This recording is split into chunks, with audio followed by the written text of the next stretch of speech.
ini merupakan malam yang menyenangkan, membahagiakan tentunya ini dengan kedatangannya Mbah Gus Wandono. Assalamualaikum.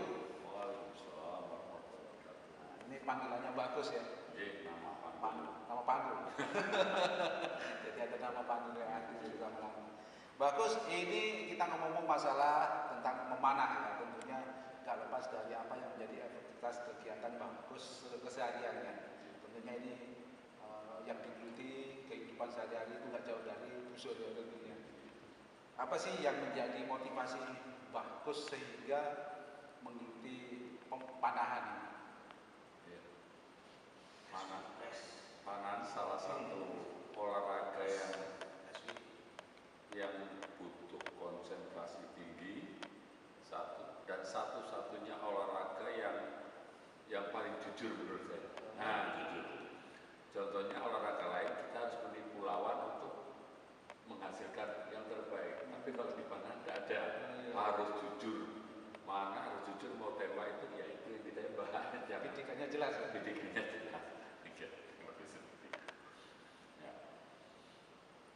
Dalam pertama melihat panahan itu sebenarnya yang terpikir pertama kali dalam panahan itu, apa iya Indonesia itu tidak punya panahan ya, tradisi panahan, sehingga kita harus ngambil apa ya istilahnya ini impor material, impor apa dari ya, kepikiran di situ mulailah timbul tentang ini harusnya ada. Saya coba keliling, adanya ketemu panahan yang di Kalimantan begini, yang Lombok itu di Sulawesi ada juga sampai bahkan di Jawa sendiri tuh kayaknya saya belum yakin itu bisa dipakai panah-panah yang untuk zaman dulu tuh pasti lain, karena di Jawa itu juga ada kuda, artinya busurnya pendek ya yang dipakai untuk ya kurang lebih seperti itu. Dan kita mencoba untuk memenuhi kebutuhan dari teman-teman panah itu ya mau tidak mau tukang-tukang yang ada di panah yang awalnya tukang kayu, tukang apa ya, ayo kita bikin panah itu dengan kemampuan berpikir tekniknya seperti apa. Untuk ini ya, misalkan untuk memenangkan juara, perlu nggak formula atau teknik khusus? Oh ya, satu kalau untuk pemilihan alat dulu gitu. Nah, pemilihan alat dulu itu karena busur panah atau gendewo ya, ini adalah perwakilan dari tangan kita sebenarnya. Maka dia nggak boleh jauh-jauh dari ukuran tangan kita. Misalnya handle harus panjang seberapa, limboknya itu atau lengannya harus panjang seberapa, kasansiah yang untuk melempar juga harus seberapa ukurannya. Itu nggak boleh jauh-jauh dari ukuran itu, supaya termasuk anak panah nggak boleh jauh-jauh dari ukuran tubuh kita, supaya sesuatu yang kita lemparkan itu satu frekuensi dengan kita.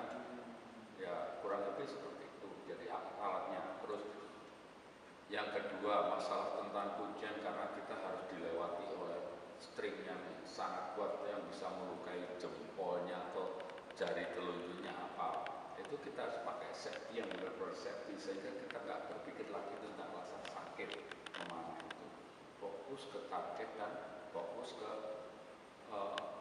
otot supaya meminimalis cedera. Selain daripada itu, kan setelah tahu cara memanah, materialnya busur ataupun anak panah. Nah, kalau secara teknik peralatan sudah siap, bagaimana kalau misalkan si pelaku atau peserta atletnya ini membangun mental? Oh ya. Jadi mental yang selama ini kita melakukan studi di lapangan ya, tentang mental dari teman-teman yang melakukan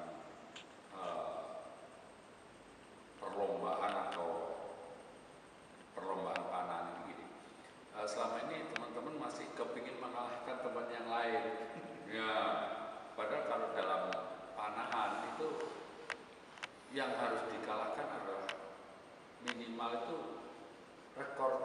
skor tertingginya saat latihan gitu aja, supaya mental kita lebih rileks ya. Aku kan pengen mengalahkan diri sendiri, nggak mengalahkan orang lain gitu loh. Jadi mentalnya lebih rileks,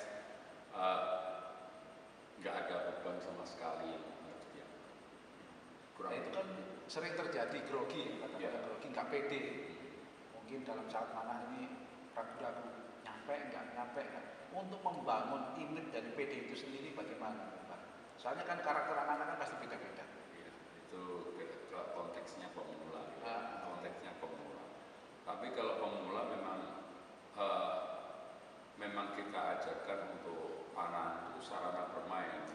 Jadi jangan sampai mereka terbebani. Kadang-kadang anak ini sudah kita bekali seperti ini, tapi tetangga yang lain yang teriak-teriak kurang kiri ini terbawa juga si anak ini, akhirnya mentalnya jatuh kan di situ. Kadang dengan suara, apalagi dalam syuting lain itu ada suara yang memanggil nama walaupun kecil kedengeran. Nah itu supporter tentunya itu. Supporter, kadang ada gangguan seperti itu. Ya itulah nikmatnya panah ini. Ya, itulah bagian dari pengalaman bagus di dalam membina calon atlet maupun menjadi atlet panahan yang handal. Tentunya tidak mudah karena dibutuhkan ketekunan dan keyakinan seorang pelatih sehingga siswa ini menjadi merasa pede. Ya, kurang lebih gitu. Nah itulah saudara-saudara sekalian, ini pengalaman bagus, tentunya menjadi pengalaman yang sangat menarik untuk kita simak dan kita pelajari. Bagaimanapun beliau adalah salah satu tokoh pemanah di Indonesia. Oke, dengan begini kita jadi tahu Pak ya. Oke, terima kasih bagus. Mudah-mudahan ilmunya bermanfaat buat para pemanah-pemanah yang lain, tentunya untuk kemajuan Vespati tentunya di Indonesia. Assalamualaikum warahmatullahi wabarakatuh.